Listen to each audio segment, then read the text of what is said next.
Estamos em processo de reestruturação. Espero que não haja ressentimentos. Você entende como os negócios funcionam. Meu nome é Frank Delaney. Tenho 64 anos e passei 29 anos mantendo a Crestode Technologies funcionando. 29 anos chegando às 5h30 da manhã, consertando o que estava quebrado e treinando cada novo funcionário que entrava por aquelas portas. Nunca tirei um dia de folga por doença. Nunca reclamei quando me pediram para trabalhar nos fins de semana. Nunca disse não quando precisavam de alguém para ficar até mais tarde e garantir que servidores não travassem durante a noite. 4 dias. Era tudo o que me restava antes de começar a receber meus benefícios integrais da aposentadoria. 4 dias para poder sair de lá de cabeça erguida e com o futuro garantido.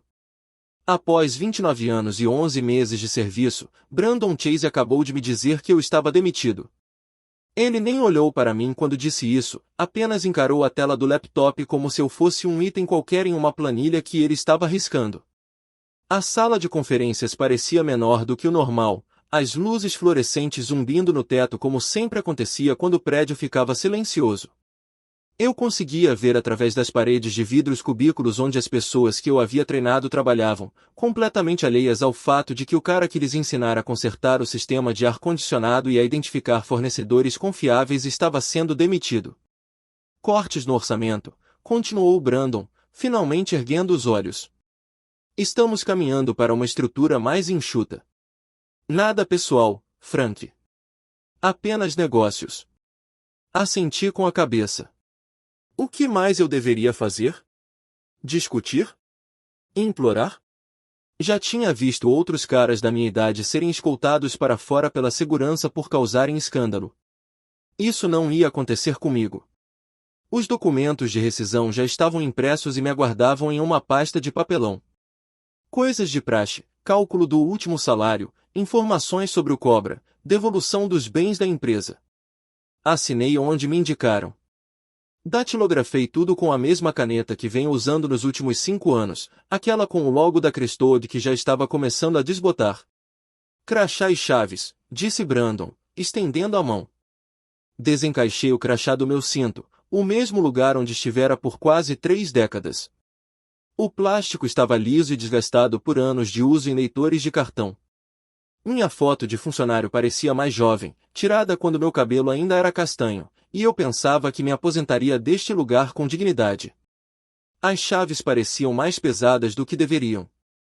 Chaves mestras para todas as portas do prédio, chaves para as salas de equipamentos, os depósitos de suprimentos, a doca de carga. Eu tinha recebido toda a responsabilidade. Coloquei os documentos na palma da mão de Brandon sem dizer uma palavra, peguei minha cópia e saí. Passei pelos cubículos onde as pessoas já desviavam o olhar.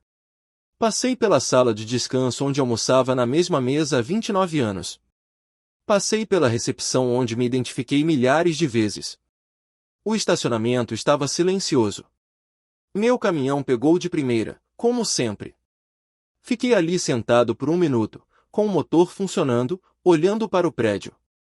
Algo parecia estranho em tudo aquilo, mas eu não conseguia identificar o que. Construí minha vida em torno daquele lugar. Comecei lá aos 35 anos, logo após um divórcio que me deixou com metade de tudo que eu tinha. O trabalho não era glamouroso. Gerência de instalações significava que eu era o cara que consertava o encanamento quando dava problema e garantia que o aquecimento funcionasse no inverno. Mas era um trabalho estável com bons benefícios. E eles me prometeram que, se eu ficasse por lá, cuidariam de mim quando eu ficasse velho. Naquela época, a Crestode não era grande coisa, talvez 50 funcionários, 2 prédios, ainda tentando descobrir que tipo de empresa de tecnologia queriam ser. Eu os vi crescer e os ajudei a se expandir para 4 prédios no distrito industrial. Quando precisaram de alguém para supervisionar a construção do novo centro de dados, me chamaram. Quando os fiscais da prefeitura apareceram fazendo perguntas sobre as normas de construção, me mandaram resolver a situação. Treinei todos os funcionários da área de manutenção que vieram depois de mim. Mostrei a eles como ler as plantas, como negociar com empreiteiros, como manter tudo funcionando sem estourar o orçamento. A maioria deles acabou conseguindo empregos melhores. Eu fiquei. Este era o meu lugar. Minha esposa faleceu há 8 anos. Câncer. O plano de saúde da empresa cobriu a maior parte dos tratamentos, e o antecessor do Brandon me permitiu tirar todo o tempo necessário para consultas médicas e internações hospitalares.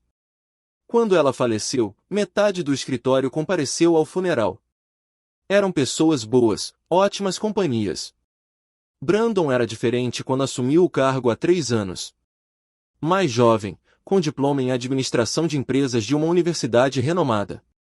Ele encarava tudo como um problema a ser resolvido, inclusive as pessoas que estavam lá desde antes de ele nascer. Começaram a contratar consultores para otimizar a eficiência operacional. Começaram a falar em redimensionar a força de trabalho. Os sinais estavam lá, se eu quisesse vê-los. Brandon parou de me cumprimentar quando passava por mim no corredor.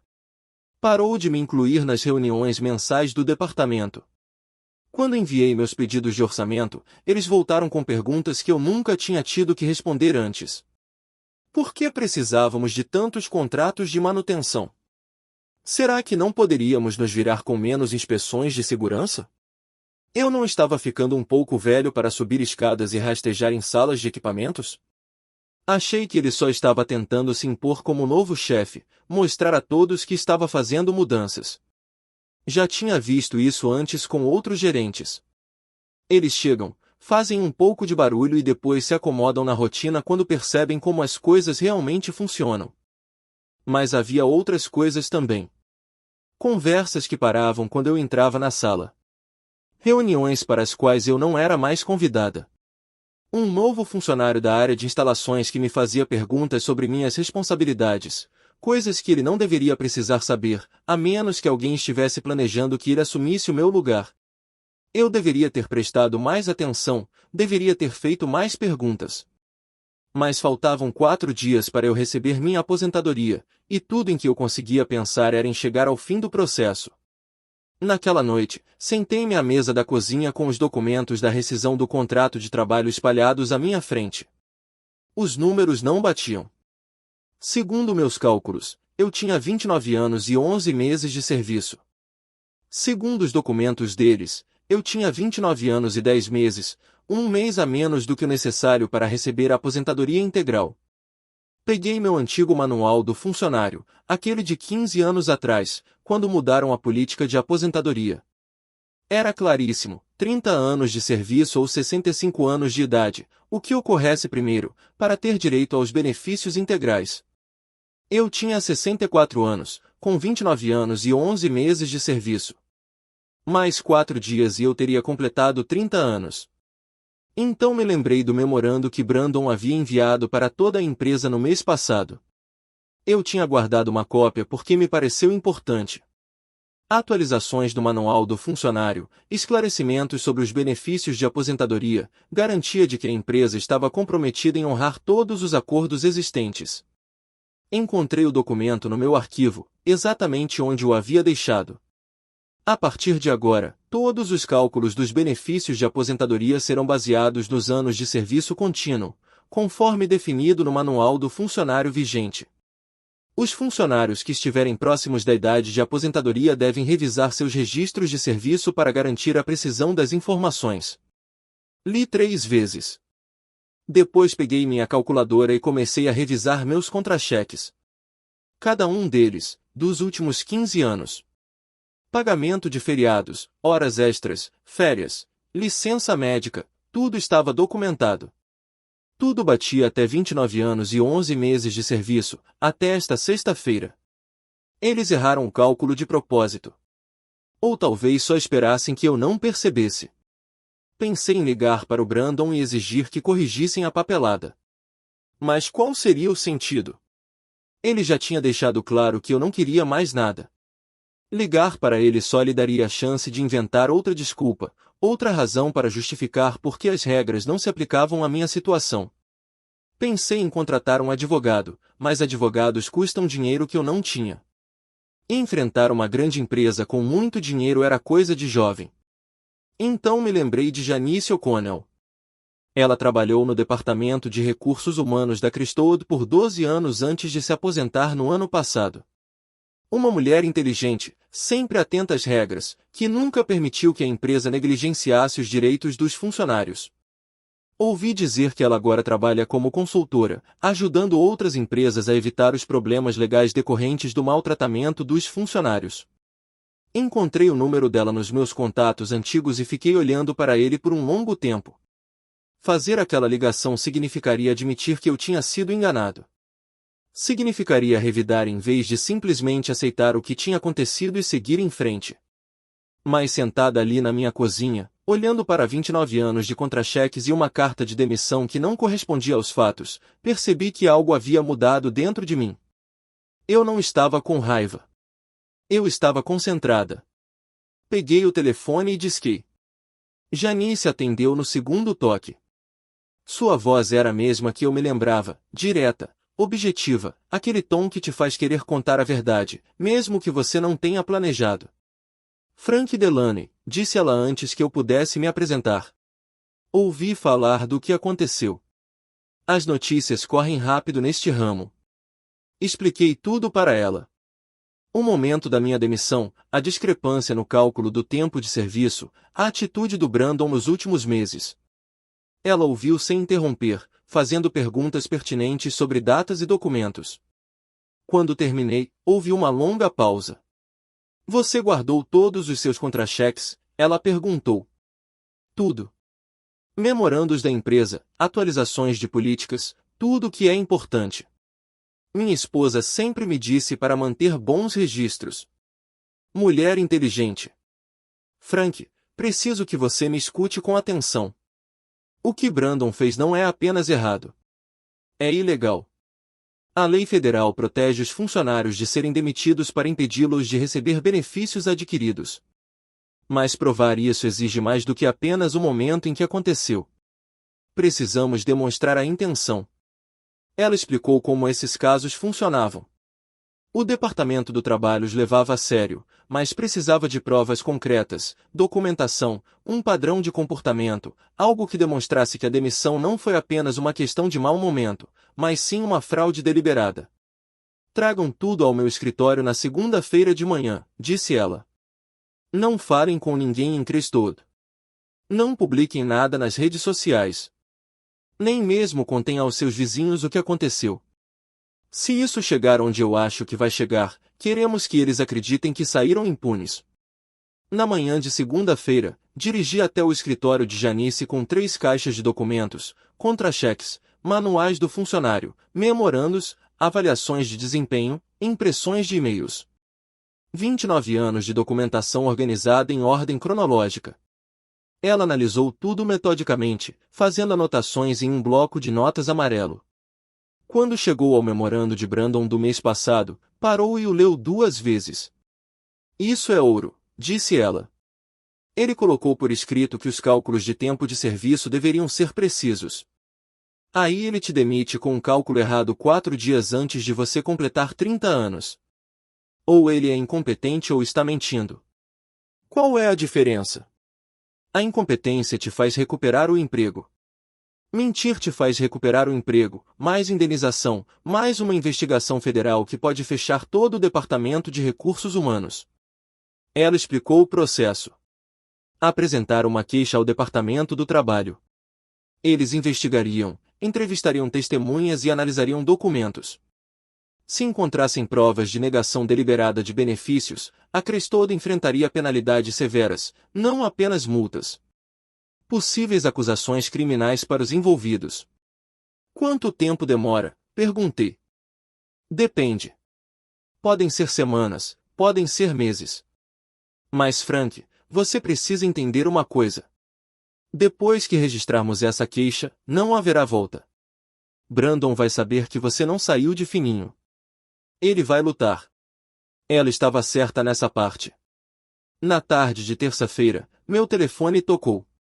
O nome de Brandon estava no identificador de chamadas. Frank, ouvi dizer que você anda conversando com algumas pessoas sobre sua demissão. Espero que você não esteja planejando fazer nenhuma besteira. Eu não disse nada. Olha, eu entendo. Você está chateado, mas seguimos a política da empresa à risca. Seu histórico de serviço mostra 29 anos e 10 meses. Tenho a documentação aqui. Que documentação? Sua data de contratação. 15 de janeiro de 1996. Sua data de demissão, 8 de novembro de 2024. Matemática simples, Frank. Eu sabia que ele estava mentindo. Comecei a trabalhar em Crestode em 15 de dezembro de 1995. Eu tinha carta de oferta para provar, mas Brandon estava preparando sua defesa, tentando me levar a discutir com ele por telefone, onde ele poderia controlar a conversa. Não estou procurando confusão, eu disse. Ótimo. É bom ouvir isso. Porque se alguém apresenta-se uma queixa infundada contra a empresa, bem, teríamos que nos defender. E nos defender poderíamos ter que analisar minuciosamente o histórico profissional dessa pessoa, certificando-nos de que ela nunca violou nenhuma política da empresa, nunca pegou nada que não lhe pertencia, nunca disse nada que pudesse prejudicar a reputação da empresa. A ameaça era clara: se eu revidasse, eles destruiriam o que restasse da minha reputação. Entendo, eu disse, e desliguei. Mas eu não entendi. Na verdade, não, porque o que Brandon não sabia era que Janice já havia registrado a queixa naquela manhã. Janice me ligou na quarta-feira à noite com uma notícia que mudou tudo. O Departamento do Trabalho agiu rapidamente neste caso, disse ela.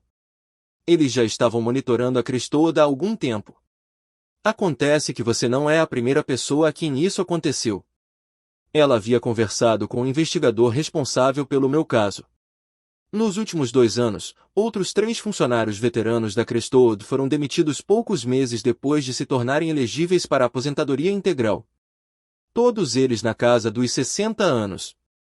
Todos com registros de serviço que haviam sido misteriosamente calculados de forma incorreta. Eles estão chamando isso de padrão, explicou Janice.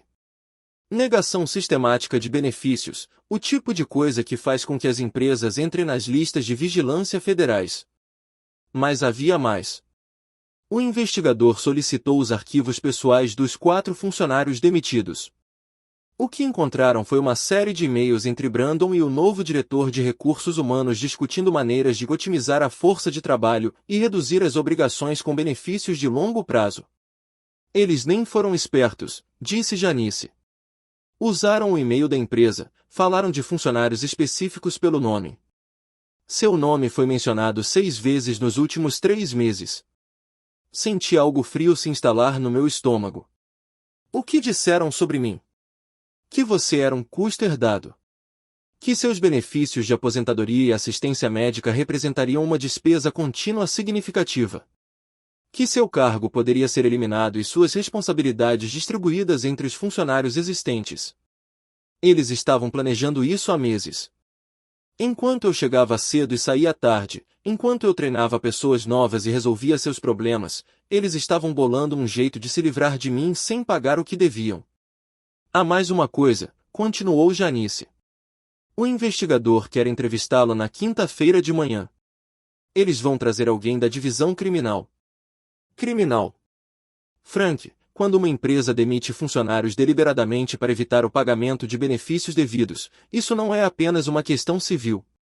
É fraude. Fraude eletrônica. Se eles usaram comunicações eletrônicas para planejar isso, os envolvidos podem ir para a prisão. Na manhã de quinta-feira, eu estava sentado em uma sala de conferências no prédio do Departamento do Trabalho, no centro da cidade. 2 investigadores, ambos mais jovens que meu filho, ambos vestindo ternos que custavam mais do que eu gastava com roupas em um ano. Eles gravaram tudo, pediram que eu repassasse meu histórico profissional ano a ano e me mostraram cópias impressas de e-mails que eu nunca tinha visto. Os e-mails eram piores do que Janice havia descrito. Brandon e o diretor de recursos humanos não discutiram apenas a minha demissão. Eles discutiram a demissão de qualquer pessoa que estivesse perto de se aposentar. Chamaram isso de gestão proativa da força de trabalho. Eles tinham uma planilha com nomes, datas e projeções de economia. Senhor Delaney, disse um dos investigadores, com base no que vimos, acreditamos que a Crestode Technology se envolveu em um esquema deliberado para fraudar vários funcionários, privando-os de benefícios a que tinham direito. Seu caso é apenas o exemplo mais recente. Eles me mostraram documentos que eu nunca tinha visto antes. Comunicações internas da empresa sobre o custo de manter funcionários mais antigos, memorandos sobre a renegociação das obrigações previdenciárias. Uma apresentação para o Conselho Administrativo que incluía um slide intitulado Estratégia de Transição de Funcionários Antigos. Meu nome estava nesse slide, junto com os nomes dos outros 3 funcionários que haviam sido demitidos. Estávamos todos listados em metas de otimização do 4º trimestre. Precisaremos que você testemunhe, disse o outro investigador. Isso vai a julgamento. Tribunal Federal. Os responsáveis serão responsabilizados. Pensei em Brandon sentado naquela sala de conferências me dizendo que era apenas trabalho, nada pessoal.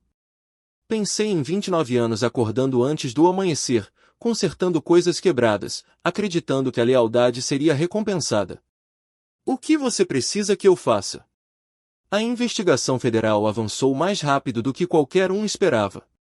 Na segunda-feira seguinte, os investigadores já haviam apreendido os servidores de e-mail da Crestode e entrevistado 6 funcionários atuais. Na quarta-feira, cumpriram um mandado de busca no escritório de Brandon e no Departamento de Recursos Humanos. Janice me manteve informada sobre tudo. Os investigadores encontraram mais provas do que sabiam o que fazer com elas. Documentos internos de 3 anos atrás mostravam um plano sistemático para eliminar funcionários mais antigos. Planilhas calculando a poupança para a aposentadoria. Trocas de e-mails discutindo o melhor momento para demissões a fim de evitar processos judiciais. Eles mantinham registros de tudo, Janice me disse enquanto tomávamos café na manhã de quinta-feira. Parece que queriam ser pegos. O plano era simples e brutal: identificar os funcionários próximos da idade de aposentadoria, encontrar motivos para questionar seu desempenho ou necessidade do benefício, demiti-los pouco antes de terem seus direitos adquiridos e economizar milhões em custos a longo prazo. Brandon apresentou a proposta ao conselho como uma necessidade financeira. A empresa estava crescendo, mas as obrigações com a previdência estavam corroendo os lucros. Funcionários mais jovens custavam menos para segurar e não exigiam compromissos de benefícios a longo prazo. Era matemática básica de negócios. O que ele não esperava era que alguém como eu mantivesse registros detalhados, ou que alguém como Janice entendesse a legislação trabalhista federal, ou que investigadores levassem a fraude de benefícios a sério. Na sexta-feira à tarde, Brandon me ligou novamente. Desta vez, sua voz estava diferente, mais aguda, nervosa. Frank, acho que houve um mal-entendido sobre sua demissão. Precisamos conversar. Resolver isso. Que tipo de mal-entendido? Seu histórico de serviço. Talvez tenhamos cometido um erro no cálculo. Se você estiver disposto a vir na segunda-feira de manhã, podemos revisar tudo. Certifique-se de receber o que lhe é devido. Ele estava em pânico. A investigação agora era pública, mencionada na seção de negócios do jornal. O preço das ações da Crestode havia caído 15% em 2 dias. O conselho estava fazendo perguntas que Brandon não conseguia responder. Não acho que isso seja necessário, eu disse. Frank, por favor. Trabalhamos juntos há anos. Vamos resolver isso profissionalmente. Sem advogados, sem órgãos governamentais, apenas 2 pessoas razoáveis resolvendo uma divergência. Mas já era tarde demais para qualquer tentativa razoável. O Departamento do Trabalho já havia apresentado acusações criminais, não apenas civis. Brandon enfrentava até 5 anos de prisão federal por fraude eletrônica e conspiração para fraudar funcionários em relação a benefícios adquiridos. Na manhã de segunda-feira, recebi uma ligação do advogado da empresa, não do Brandon, mas do advogado de verdade da empresa, aquele que eles contrataram quando a situação ficou séria. Sr. Delaney, meu cliente gostaria de discutir um acordo, restabelecimento integral de seus benefícios de aposentadoria, cobertura de saúde e compensação adicional pelos transtornos sofridos. Qual será o valor da compensação adicional? Estamos dispostos a oferecer $50 mil, desde que você concorde em não prosseguir com ações judiciais. Eu disse a ele que pensaria no assunto. Depois liguei para Janice. Não aceite isso, disse ela imediatamente. Frank, eles estão com medo. As acusações criminais são apenas o começo. Quando isso chegar ao Tribunal Federal, outros funcionários vão se apresentar. Isso vai se tornar uma ação coletiva que vale milhões. Ela estava certa. Na terça-feira, o Departamento do Trabalho já havia sido contatado por mais 8 funcionários e ex-funcionários da Crestwood que suspeitavam que suas demissões ou cálculos de benefícios fossem fraudulentos. Na quinta-feira, esse número já havia subido para 15. A notícia foi divulgada pela imprensa local. Investigação federal mira empresa de tecnologia local. A foto de Brandon estava na primeira página da seção de negócios, com uma expressão desconfortável em um terno que, de repente, parecia grande demais para ele. Eu não precisei fazer nada além de esperar. O sistema estava funcionando exatamente como deveria. E Brandon estava prestes a descobrir o que era ter seu futuro decidido por outra pessoa. Na manhã de terça-feira, eu estava tomando café e lendo o jornal quando meu telefone tocou. Era Janice ligando mais cedo do que o normal. Sintonize no canal 6, disse ela. Agora. Encontrei o controle remoto e mudei para o noticiário local. Brandon Chase estava sendo levado para fora do prédio da Crestwood algemado. Agentes federais carregavam caixas de documentos atrás dele. O repórter estava falando sobre acusações de fraude eletrônica e conspiração para fraudar funcionários em relação a benefícios adquiridos. Os promotores federais alegaram que Chase e a diretora de recursos humanos, Patricia Walsh, participaram de um esquema sistemático para demitir funcionários de longa data pouco antes de eles se tornarem elegíveis para receber a aposentadoria integral. O repórter disse que a suposta fraude afetou os funcionários em centenas de milhares de dólares em benefícios adquiridos. A câmera mostrou Brandon cambaleando levemente enquanto os agentes o ajudavam a entrar no veículo do delegado federal. Seu rosto estava pálido, seu cabelo, geralmente impecável, despenteado. Ele parecia menor do que eu me lembrava. A acusação imputa a Chase 14 crimes de fraude eletrônica e conspiração, continuou o repórter. Se condenado, ele pode pegar até 70 anos de prisão federal. Desliguei a televisão e sentei-me no silêncio da minha cozinha. 29 anos acordando antes do amanhecer, consertando coisas quebradas, acreditando que a lealdade importava. Importava, sim, só que não do jeito que eu pensava. Uma hora depois, Janice ligou de volta com mais notícias. O Departamento do Trabalho havia concluído sua investigação. 18 funcionários foram afetados pelo esquema. Os danos totais ultrapassaram 2 milhões de dólares. O Conselho da Crestwood votou pela demissão imediata de Brandon e Walsh e concordou com a restituição integral a todos os funcionários afetados. Sua aposentadoria foi totalmente restabelecida, disse ela, com efeito retroativo à data em que deveria ter sido concedida, além dos benefícios de saúde e indenização adicional por danos. Qual será o valor da compensação adicional? 200 mil dólares mais seus honorários advocatícios. Pensei em Brandon me dizendo que era apenas um negócio, nada pessoal, apenas como as coisas funcionavam. 3 meses depois, eu estava de volta à minha oficina construindo uma estante para minha filha. As ferramentas pareciam ótimas em minhas mãos. O cheiro de serragem e o som da madeira sendo moldada em algo útil me lembraram porque eu sempre fui bom em consertar coisas. Meus pagamentos de aposentadoria começaram pontualmente. A remuneração adicional estava na minha conta poupança rendendo juros. Eu ainda não tinha mexido nela. Não tinha certeza se precisava.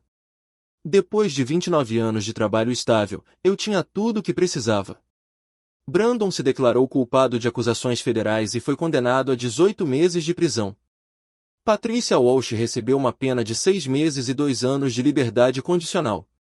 A Crestwood havia sido adquirida por uma empresa maior que promoveu uma grande reformulação em sua equipe de gestão.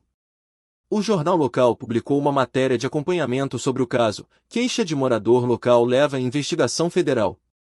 Eles queriam me entrevistar, mas recusei. Eu não buscava atenção ou reconhecimento. Eu só queria o que havia conquistado. Minha filha ligou enquanto eu lixava a estante. Ela tinha visto a notícia online e queria ter certeza de que eu estava bem.